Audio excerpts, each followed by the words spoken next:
All right, we're going to go ahead and get started. Good afternoon and welcome to the webinar, 10 Tips for Creating Successful Community Science Projects. My name is Sarah Wilkins and I'm your webinar host and moderator for the next hour. I'm a project manager for Thriving Earth Exchange, where I coordinate and lead over 15 community science projects across the country. I also lead the development of workshops and webinars for our team. In addition to today's panelists, we are welcomed here and joined by Thriving Earth Exchange colleagues, our director, Raj Pandya, Natasha Udagama, who's a senior specialist with Thriving Earth Exchange, and Melissa Goodwin, also a project manager with Thriving Earth Exchange. Melissa is going to be helping me a bit with the organization of this webinar today. Thriving Earth Exchange is a program of AGU, and AGU is a nonprofit scientific association of Earth and space scientists. Thriving Earth connects communities and scientists together to work on local issues related to climate change, natural hazards, and natural resource management. Just a few logistics. You have been placed on mute to reduce background and feedback noises.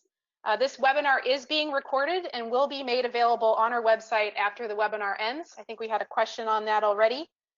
Just a few tips on how to use the GoToMeetings platform. When you log in to join the webinar, you'll see this window here, like on the left. To minimize the window to see more of the presentation, click on the red button with the arrow. To ask a question, simply type what you'd like into the chat window. Questions will be answered towards the end of the webinar during the Q&A session. We will allow questions to be asked over the line as well, so you can raise your hand and we will call on you and unmute your line so you can ask your question directly. Let's briefly review the objectives of today's webinar. By the end of this webinar, you'll have a good handle on what is community science and why is it important, as well as the key tenets of community science. What are those important principles that we consider? You'll be able to refer also to a list of concrete strategies that we carry out when carrying out successful community science projects. And you'll learn these key strategies through real-life stories told by some of our team members on Thriving Earth Exchange community science projects. Here's a quick glance at our agenda for the next hour. First, I'll be giving an introduction to community science. What is it? Who's involved? Where, when, how, and why? All of those key kind of components. After that, the bulk of this webinar is really to hear from a community science panel. And we'll hear tips and strategies from our panelists on how they've carried out successful community science projects. And then we'll leave some time at the end to have a Q&A with everyone. Here are the pictures of our panelists. Today we are joined by Amy Stelly on the left. She is a community leader for the New Orleans Claiborne Avenue Alliance. In the middle we have John Stolz. He's the director of the Center for Environmental Research and Education at Duquesne University in Pittsburgh, Pennsylvania. And finally, and last but not least, we'll hear from Alyssa Jones Wood, who is the Green Initiatives Coordinator for the City of Hallandale Beach in Florida.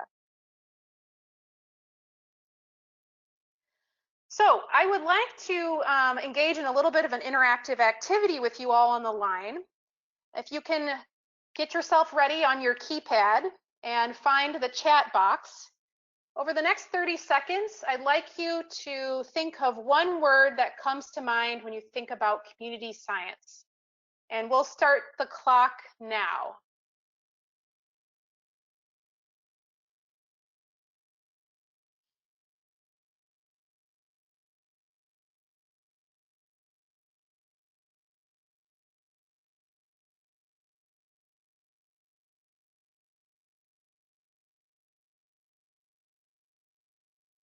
Seen some great answers pouring in here. Got about 10 seconds left to input a couple of words in there.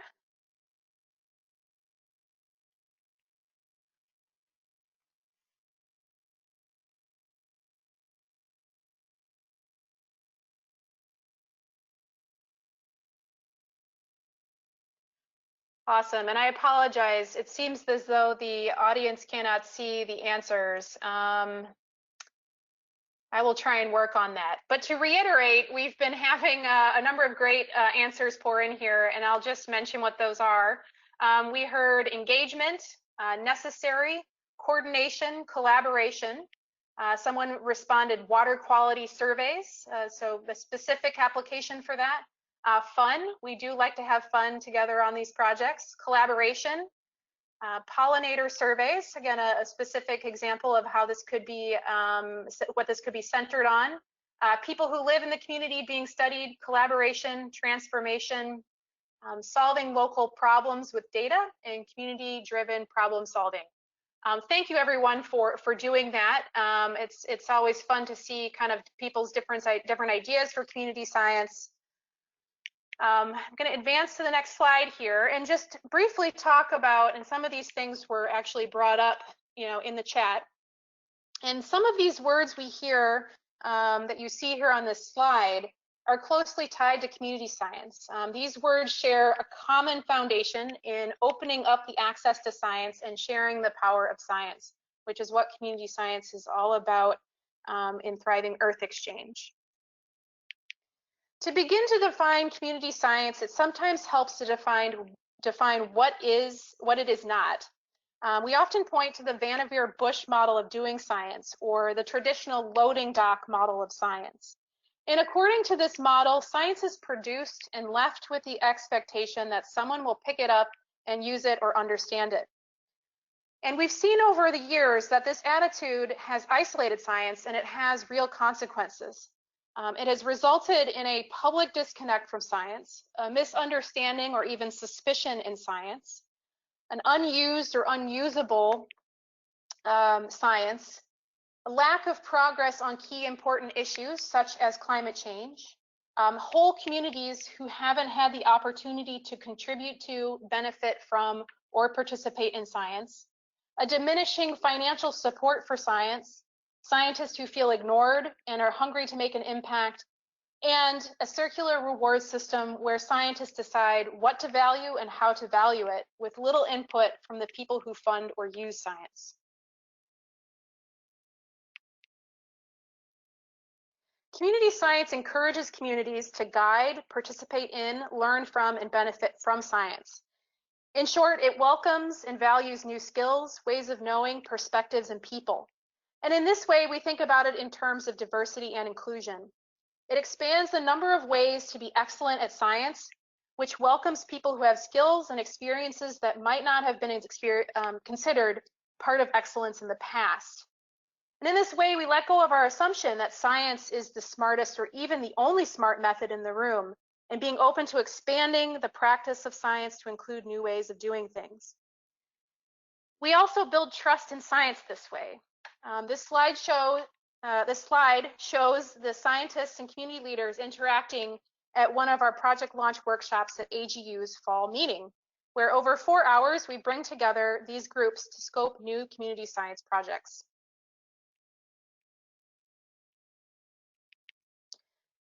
Community science collaborates with communities who have been historically underserved by science and contributes to their capacity to use science.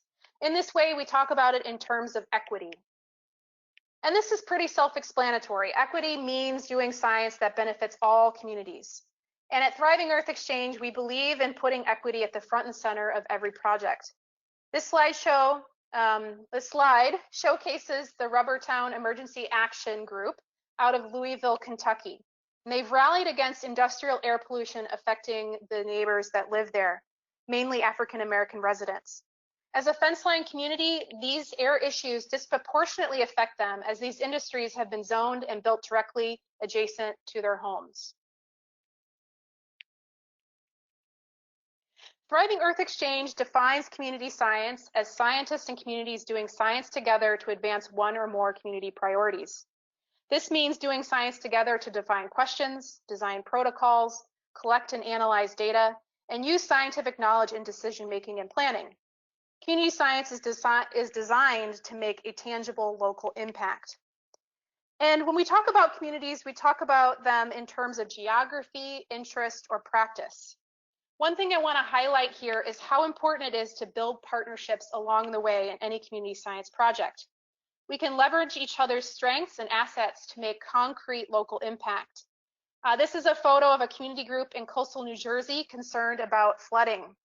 In addition to their thriving Earth Exchange partnership with a coastal scientist, they're now working very closely with our partner IC Change to install rain gauges across the city and perform monitoring with volunteer monitors who are also photographing flood levels via bands installed on telephone poles and tying all this information together with data from NOAA tide gauges around the coast. In total, Thriving Earth Exchange has launched close to 100 community science projects, both at home and abroad. These pictures depict a few of the issues our projects are grappling with: particulate matter from industry, flooding and drainage issues, landslide risks from mining, and risks to drinking water and air from coal ash facilities. When conducting a community science project, we use a 4-step process, as seen depicted here in this wheel diagram. Projects last from 6 months to 18 months start to finish.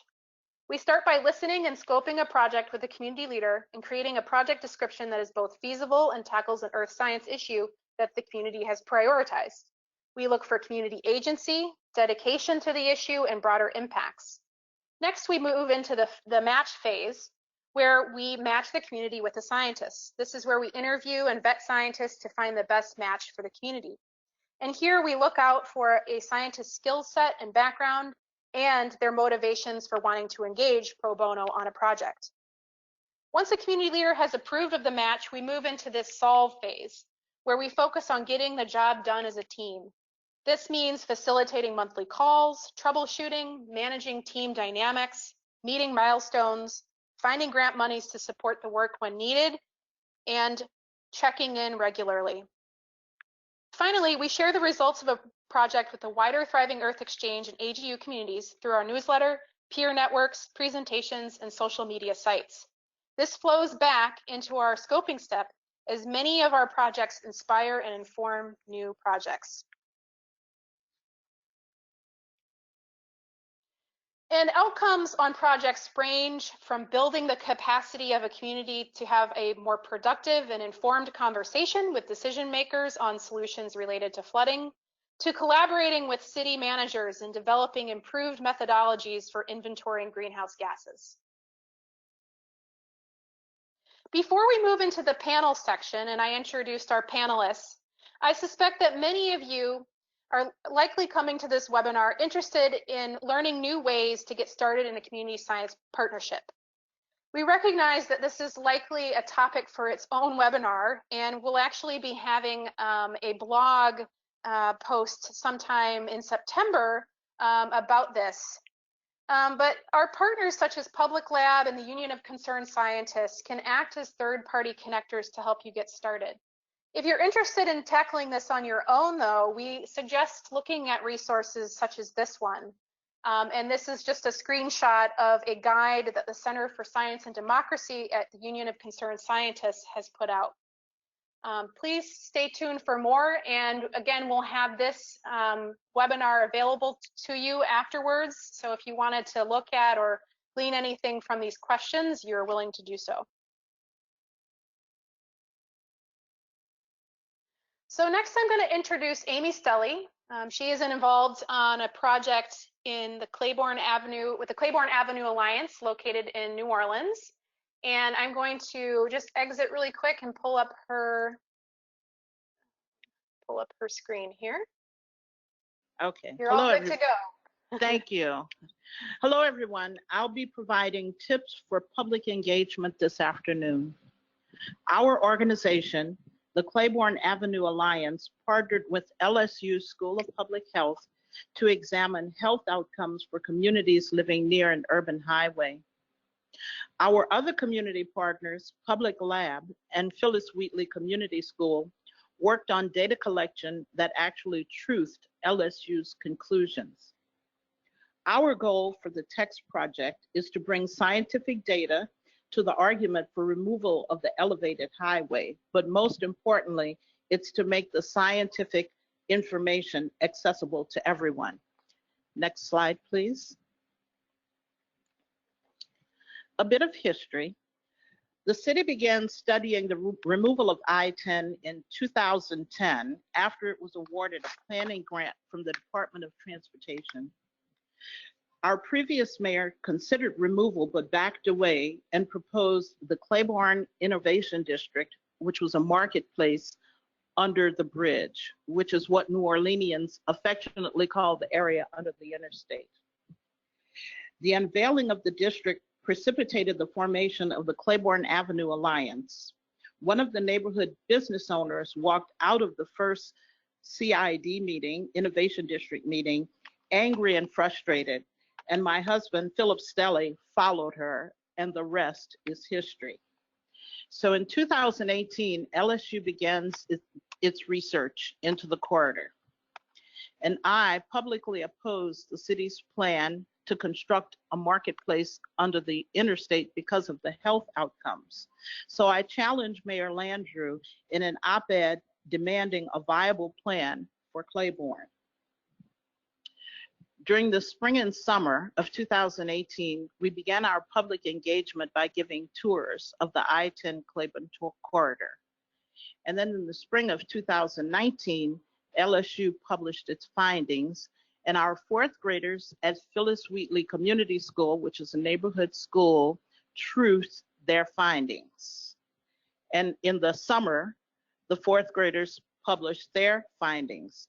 And this carried forth our vision for text, which was to make complex science understandable to all, hence the engagement of our fourth graders. Next slide, please. Our first opportunity for public engagement came in April of 2018 when I was invited to present at the American Planning Association conference with Douglas Farr, an architect and urbanist from Chicago. Our tour of the corridor elicited this response from Mr. Carr. Claiborne Expressway, warning. This interstate is a monument to racism. It glorifies pollution, auto dependence, and government gone wrong. It's toxic to all forms of life and detrimental to our public health, safety, and welfare. Expiration date, January 1st, 2008. And that particular date refers to when the federal government says that an interstate system has aged out. Basically, it needs to be either torn down or renewed. Mr. Farr was so moved by what he saw that he created the initial sketch for this tactical urbanism tool on his plane ride back to Chicago. The beauty of this piece is that we can insert the array of findings that LSU developed under the warning section to deliver a series of factual, health-related messages to the community. Next slide. My experience with Mr. Farr led to other opportunities to think broadly and engage a variety of networks to deliver our message. So our text team is shown on the left, sharing their findings with a group of professionals and advocates who gathered in New Orleans last summer for a transportation conference. We were joined on the tour by a reporter from the Times-Picayune who live streamed the tour on Facebook, thus making it accessible to a very, very broad audience. The payoff for our team was that it inspired those transit professionals to use community science in support of their communities when negotiating for transportation and infrastructure improvements. Next slide. Engaging broadly means going beyond the typical socio-political construct, that is neighborhood associations, political bodies, nonprofits, and in the case of New Orleans, social clubs. We chose to engage stakeholders who don't typically have a voice. So we engaged children and encourage them to express opinions about their observations and findings to the media. Now, many of you know that children can speak, they do speak without a filter, so you can't predict what they'll say. So we took a risk by giving the kids free rein with mics and television cameras. But we learned that if your cause is true, your theories and your arguments will be proven and understood by many no matter how young. And just an aside, if you'd like to hear the children's stories, you can find links to the broadcast on the Claiborne Avenue Alliance website. Next slide, please. Ensuring safety plays a key, oh, can we back up? Thank you. Ensuring safety plays a key role in our public engagement efforts, particularly since it involves taking people to a very busy corridor. But the epistemic safety is equally as important to us as well. Here's an example. During one of my visits to Wheatley, a young boy was chastised by his teacher for expressing concern about brutal murders that had occurred in the neighborhood. I felt that his observations and concerns were valid given the conditions of public health in our corridor. His teacher, however, felt otherwise. I chose not to challenge her and push her beyond her comfort zone, especially in front of the children. But I did find it necessary to note that as a neighborhood resident, I understood and shared his concerns, which were very, very real. We concluded the discussion by talking about safe places to discuss certain topics. During that experience, we learned to trust. Next slide, please. The success of our field work with Phyllis Wheatley depended on ensuring the physical safety of the kids. The picture on the upper left shows Dr. Katner, our lead scientist, and the children conducting air quality tests at the exhaust pipe of a diesel truck which was parked near their school. The great thing is that they engaged the driver during their experiment, so they told him exactly what they were doing. The other photos show the launch of a giant balloon that allowed the kids to see real-time aerials of traffic in the corridor. The balloon had a mind of its own, so our partner from Public Lab instructed the kids on how to pilot the balloon so it wouldn't interfere with traffic, distract drivers, or worse yet, cause a wreck. Next slide. For our deliverables, we chose to produce a children's book because it's a very accessible format.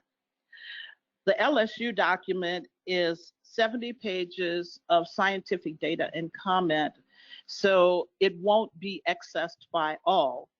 So we concluded that a short storybook that delivers the same content would be more than likely embraced by a much larger audience.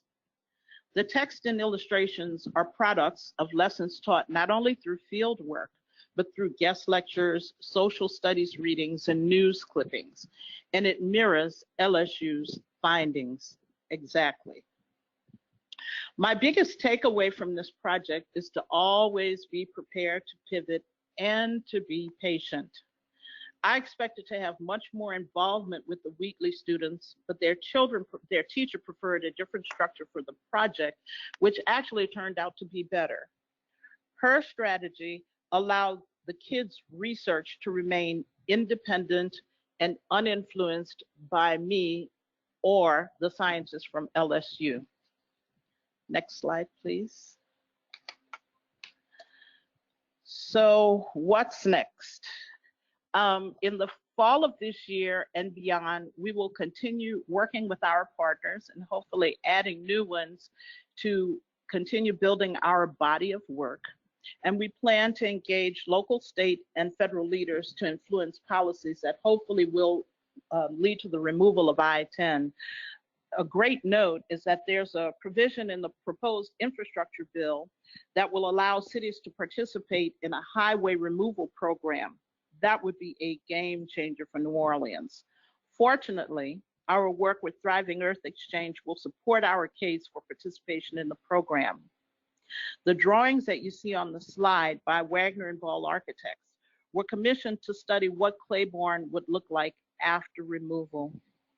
The result harkens back to the original configuration of the avenue. And we think that our work with text, which calls for a greener open space, proves that the original Claiborne was the healthier Claiborne. Thank you. Thank you so much, Amy. It's great to see the broad engagement with students on this project. All You're right, welcome. I am now going to invite John to share his presentation. So Amy, I'm going to put you back onto mute and then unmute John. All right, thank you, and thank everyone for attending. I hope you learned something today, and we can help you with your projects. For me, I was involved with a project in Ohio called the Barnesville, Ohio Project. It involved the collaborator Jill Hunkler, shown here in this picture, standing by Captina Creek. And Jill approached the AGU because of her concern about water quality and water quality issues in her area of Ohio, where there had been a lot and continues to be a lot of oil and gas development, especially around the Barnesville Reservoir, which provides drinking water for a lot of people in that area. So next slide, please. So it's a rather busy slide, but we were part of somewhat of a larger project. There were several Ohio projects that were started through AGU Techs, and that included the Cambridge, Ohio project that linked the community leader Leatra Harper with a science lead Christopher Spees from Ohio Northern University. And there was another project that, again, sometimes these things don't work out, and we were able to recoup. And I wound up working with Jill on Barnesville. And the other important thing is that we initially started with the idea of creating an action plan for water testing in the watershed. But again, things kind of evolved as situations developed. So again, this kind of tells you about what the interest was, that because of all the oil and gas development in the eastern part of Ohio, that people were really concerned about their drinking water sources, both private through private wells, as well as through public water sources and surface water. Next slide, please. So just to give you a little bit of timeline, it started for me at a workshop right here in Pittsburgh, which was kind of convenient. Met a lot of different people from around the area. But the idea was, again, to try and connect scientists from the region with local community groups and leaders to address some of these issues. Later on, I was officially introduced to Jill through a conference call in January of 2018. And then that was followed up that she had organized a tour of fracking operations with a number of folks, and I'll talk a little bit about that, which again, thanks to Leatra, there was also a follow-up meeting at Salt Fork State Park in April of 2018. And again, things kind of changed because we discovered that the state had been using a particular product called aqua salina made from oil and gas brines as a road treatment. And again, the question became, is that posing a threat to drinking water sources? And so we worked on that. And then there was the blowout actually in February of 2018 at a well. You can kind of see the well pad in the background of the slide. That had potentially impacted the water quality of the Captina Creek watershed, which again was part of the more larger Barnesville watershed. And then lastly, we had an injection well meeting about an injection well that was proposed for St. Clairsville, once again within that region. And our final report project was due and submitted in July of 2019. So you can see that a number of things were happening, and we kind of went with the flow and addressed emerging community issues. The other important thing is at the end, we did have check-ins every couple of months with AGU, which also helped us stay connected. Next slide, please. So this is that tour of Barnesville, the Barnesville-Cambridge area. One thing to point, so we went to a variety of different places, met with a lot of different people to find out about what their concerns were. And that again kind of molded what we were eventually going to do. Interestingly enough, for the individual on the right side there is Dennis Kucinich, who at the time was running for governor. important point here is that we did also engage with community officials, municipal elected officials, etc., to again try and create a greater consortium of just concerned citizens as well as municipal leaders and even state officials. Next slide. This is a picture of the meeting that we had in Salt Fork State Park. As you can see, it was pretty well attended. The word had gotten out, and my group there on the right-hand side there, that's me in the corner. But those are my students that were involved in the project as far as collecting samples and analyzing them. But another important outcome of this meeting was that it informed more people about this project and these projects were going on, but also it was an opportunity to get some media exposure to bring in more people from more communities and let them know that this was actually going on. Next slide. So this is just a picture of the Captina. Actually, this is Cat's Run, which feeds into Captina Creek, but this is an example of one of the sampling that we did, and this actually is just downstream of where the well pad was that had the well blowout. And why there was concern there was for almost a month there was uncontrolled release of gas and brine and other fluids from the system directly into the creek. Thankfully, when we got our samples, we were able to show that there wasn't much residual from the incident. Next slide. And this is some of the data that we collected, again, through the collaboration. It turns out that this product, the de-icer product, was actually available at the local hardware stores.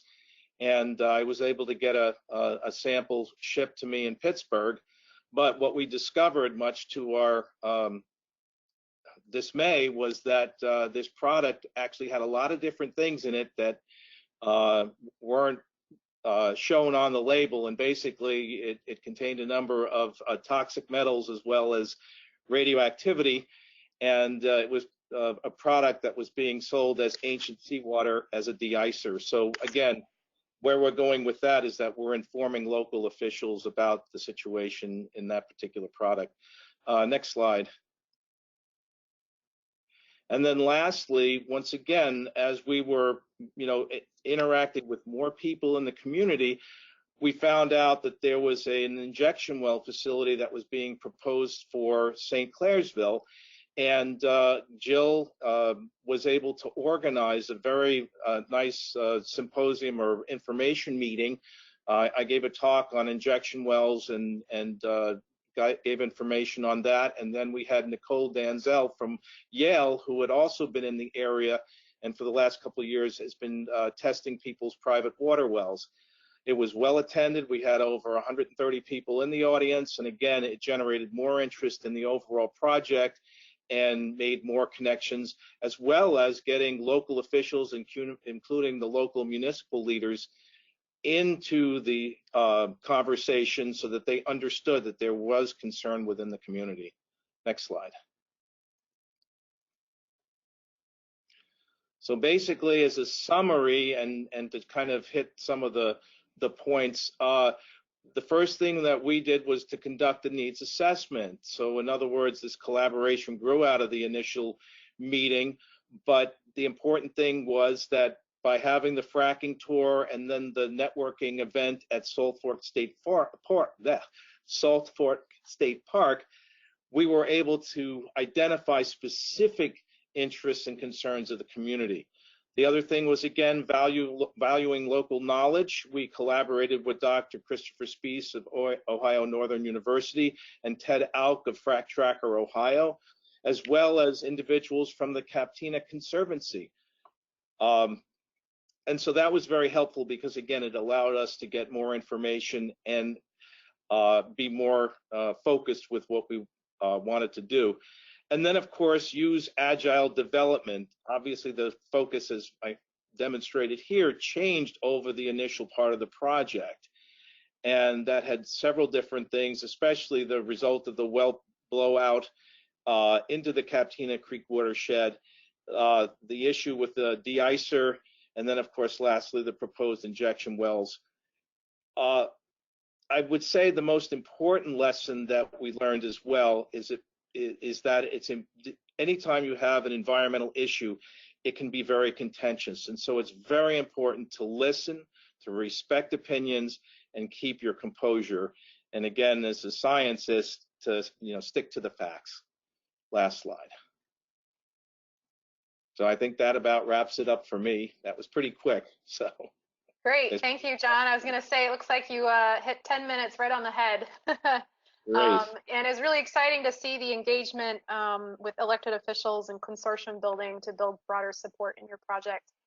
Okay, and next up, our last panelist that we'll hear from is Alyssa Jones Wood. All right, good afternoon, everyone. I'm Alyssa Jones Wood. I am a staff member for a small city in South Florida, working in sustainability, and my project with Thriving Earth Exchange is to create and implement a climate change communications plan. Next slide, please.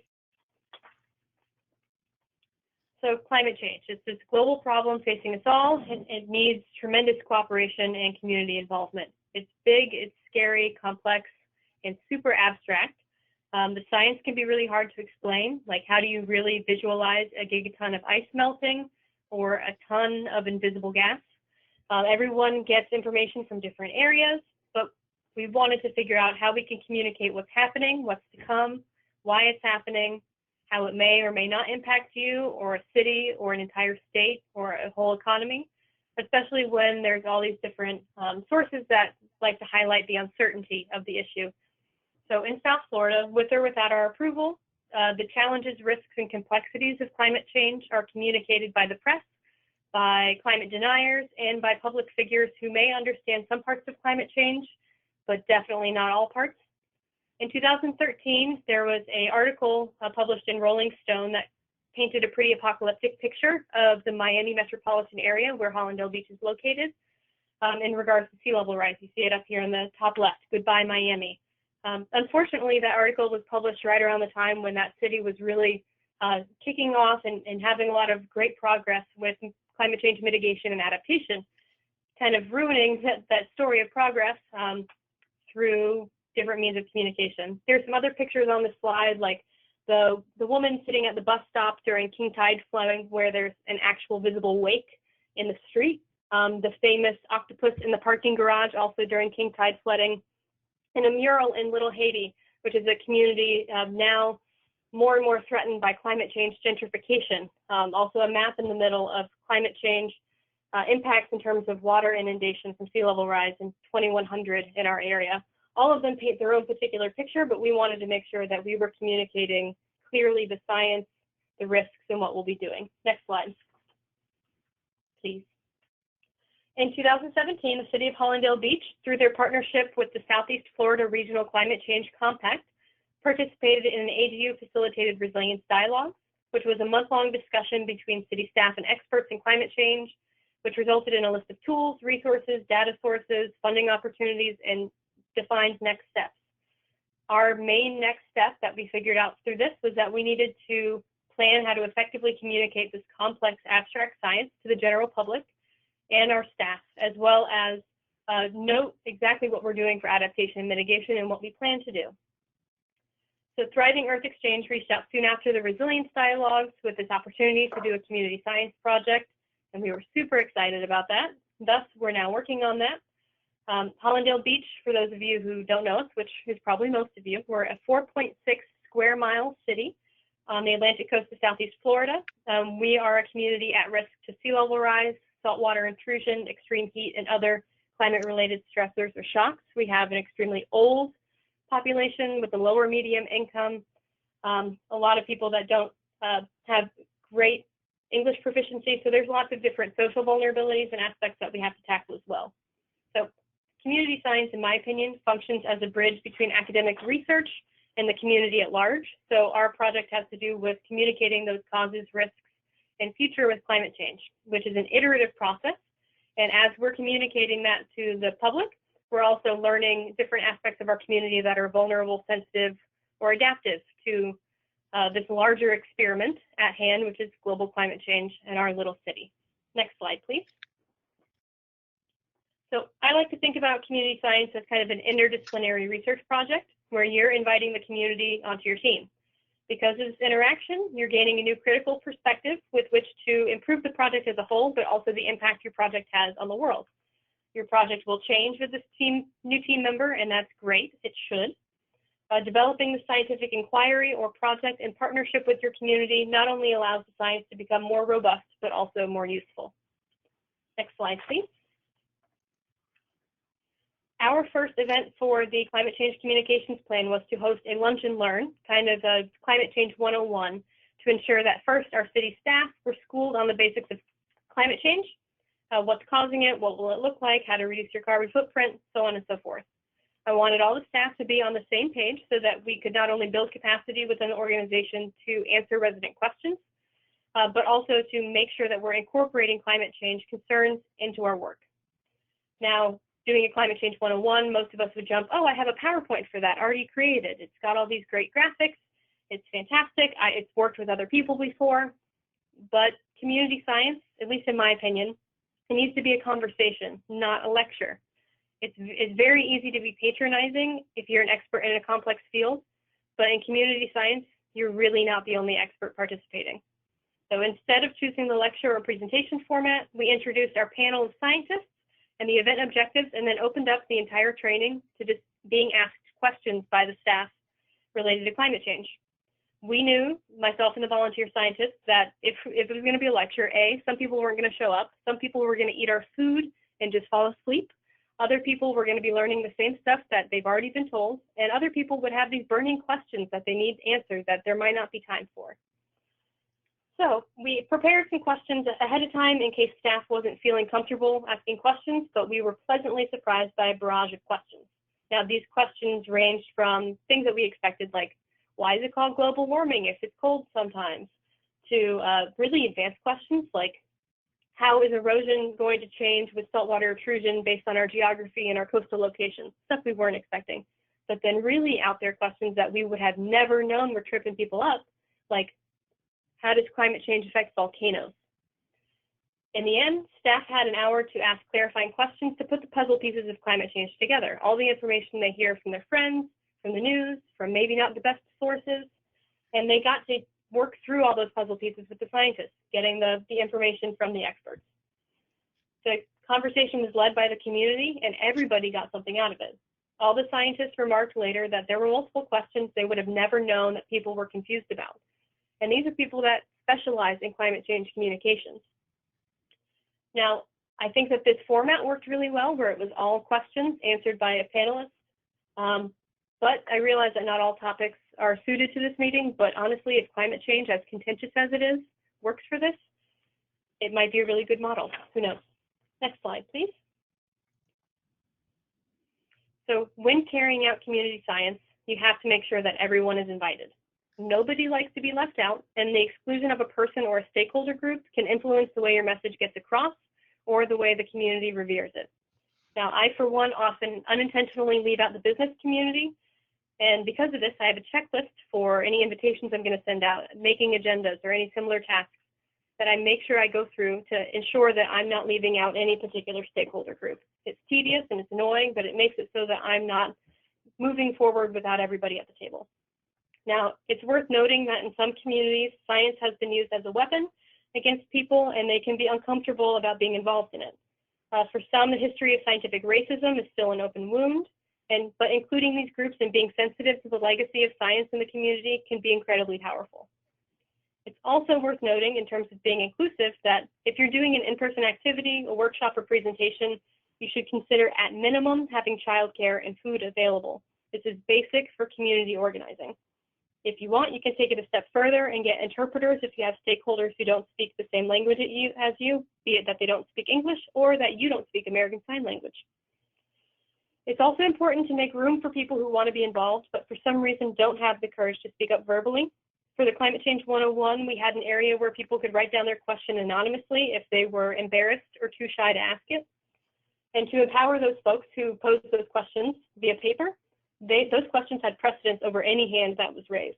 By listening and empowering those curious minds, we gained an ally who became more engaged in our project. However, being singled out to verbally talk or ask questions can feel like an aggressive move by some introverts, so I recommend that you engage your shy audience in a way which respects them. Now, for those people who weren't able to make it, we are producing a frequently asked questions document that will be distributed to all staff so that everyone can know the relationship between climate change and volcanoes if they have this burning question. Next slide, please. So climate change is a global issue and it requires global cooperation to solve. And I don't want to say or portray to anybody that individual actions will solve the crisis that we're in, because we need to hold governments, corporations, and special interests accountable. However, communicating climate change to a community or a person can either be done in a way that makes them feel overwhelmed and like the situation is totally dismal, or it can be done in a way to empower and activate a person or a community. Like any large project or goal, chunking it into achievable actions can reduce the overwhelm to get the work done. At Hallandale Beach, getting the staff trained regarding climate change is the first chunk that we're chipping at, and we're almost done. In the fall, we'll start chipping away at the larger chunk of holding these similar Climate Change 101 workshops with our residents and stakeholders. After that, we feel confident that our stakeholders and residents will have a greater understanding of the challenge that we face, the investment it will take, and the support that we all need to give one another. Next slide. Thank you. That's it. Thank you so much, Alyssa. Really inspiring to hear how you've built sort of that mutual learning environment, communication on climate change. Thank you. So I'm going to exit out here, and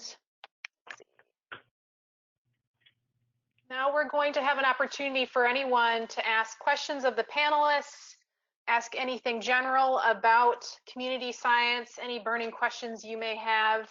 I did want to make one mention that this webinar will be made available to you. So you can access it later. If there was something on the slideshow that stood out to you that you're really curious about, or weren't able to jot down, this will be available to you. And also, this is just to show the some of the tips and strategies that you heard some of the panelists speak on. And we've included a few more here. You also heard a few others from Amy and John and Alyssa that I think were very illuminating. We heard a really nice, well-rounded and insightful and inspirational projects today. So we thank the panelists for that. So now I'd like to open it up. You can either type your question into the chat box, and Melissa and I will field those. And I will ask the question and unmute the line to whoever is going to answer that. If you'd like as well, you can raise your hand and we can unmute your line so that you can ask your question directly.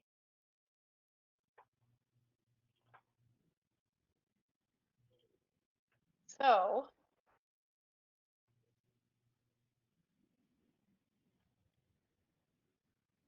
one of the questions I see here from Marilyn is that she's wondering, how are you managing to sustain momentum with everyone being a volunteer? And I think follow-up to that is, how are you managing credible storytelling, which requires more than just numbers? Does anybody on the panel want to speak to any of that? I can speak to the first part of that. So how we're managing to sustain momentum with everyone being a volunteer. We start small. I think that's key with any project that we bring on and start with a community, is making sure that the volunteers and the scientists, both the scientists and the community leaders who are coming on, can manage their schedule, accordingly, and have the right motivations.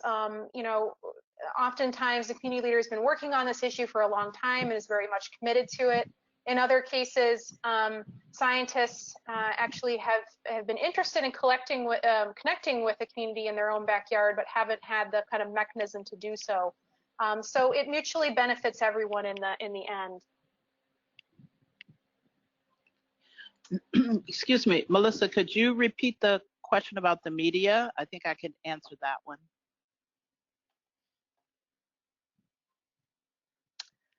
The question about the media. How are you Yeah. managing credible storytelling, Amy? Yes. Yes. I'd like to answer that. Sure. In our case, with the kids' activity, where we were able to engage a lot of media, we sent out a press release ahead of time that actually told our story. And the kids actually reinforced in their comments to the media what we had already said. So we carefully crafted a story that, number one, engaged the media and sparked their interest. And when they came to talk to the kids, everything we said was reinforced. And it goes back to what I said before. If your cause and your story has merit, it will remain consistent. We do have a few naysayers, but we feel that the science and the story we're telling will overcome the naysayers. Perfect. Oh. Thank you, Amy. You're welcome. I have a question here from Lynn, and we suspect that Alyssa, you may be able to answer this question. What are the important considerations when trying to move the science conversations from the community to city staff and vice versa? So we're approaching this in kind of a backward way where we're encouraging the staff to be trained first, so that not only are they going to be good advocates for once the public, the well-informed public, approaches them about climate change, that they will understand what where the public is coming from, what the science is, and how the city has been involved so far.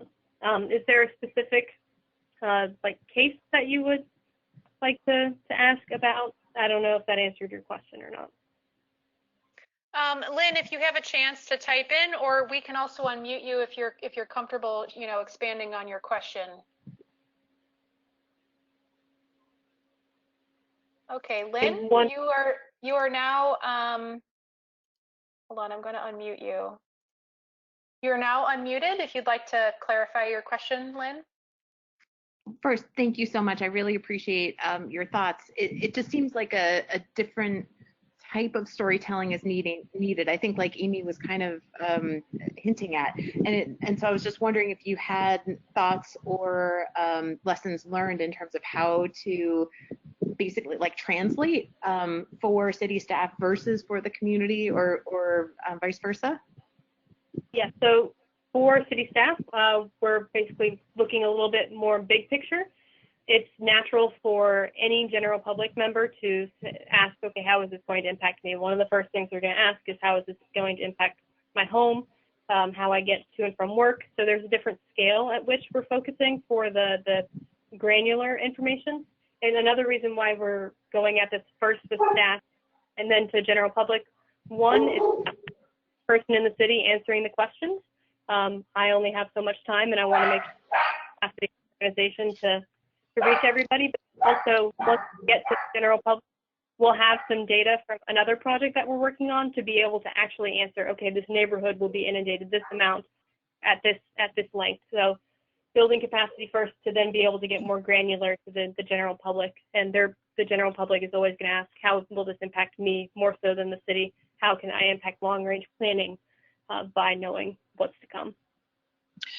Can I contribute to that? Because we are in the opposite position, and we are trying to use the information that we've gathered to actually influence city staff. So they've received the hard science and background information, which we think help support the findings.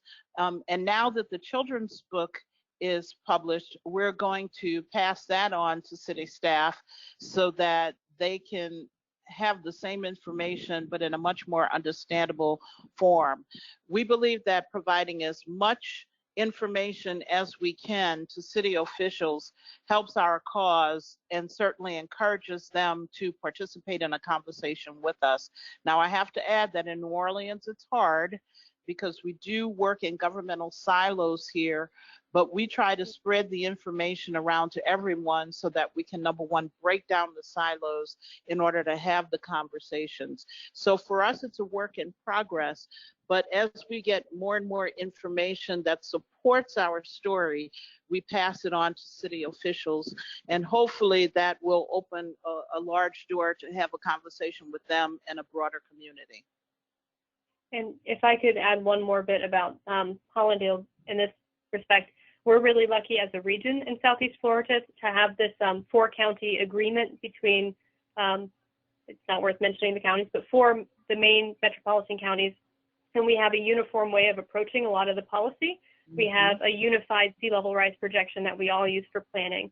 The amount of inches above NABD 88 that we should make sure that this kind of infrastructure is built above, and that we have regular conferences and working groups within that regional group to approach this so that we're all using the best available science and everybody across the board having that approach. Granted, we still learn a lot from our residents, but we have a really strong science backing behind the here regional agreements.